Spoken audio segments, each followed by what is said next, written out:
Hello YouTube, this is my first issue review for the first issue of Black Hood 2016. This character has had a very long history and has had a lot of different homes, such as publishers go.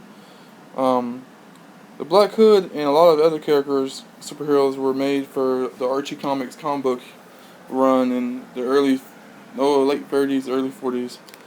But they never really took off that well.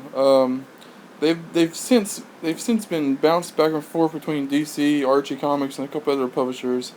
In the '90s, DC had a Black Hood comic along with all the other characters, and they weren't very popular. I mean, they ended up canceling most of the runs after about 10, 15 issues.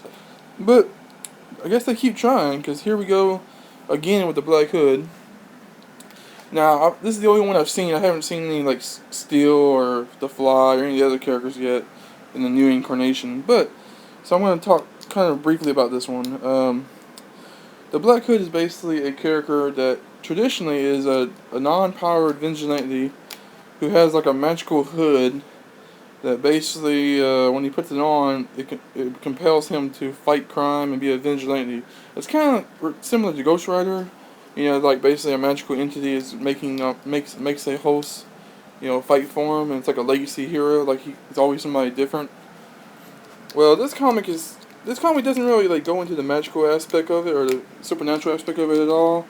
It's kind of somewhat implied that the mask compels people to fight crime, but it's very, very ambiguous and doesn't really say for sure.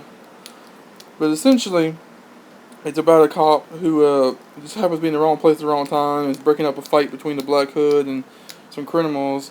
He ends up, I don't want to like spoil it too much, but he ends up taking up the mantle of the Black Hood throughout the comic story, and he gets really broken over the battle.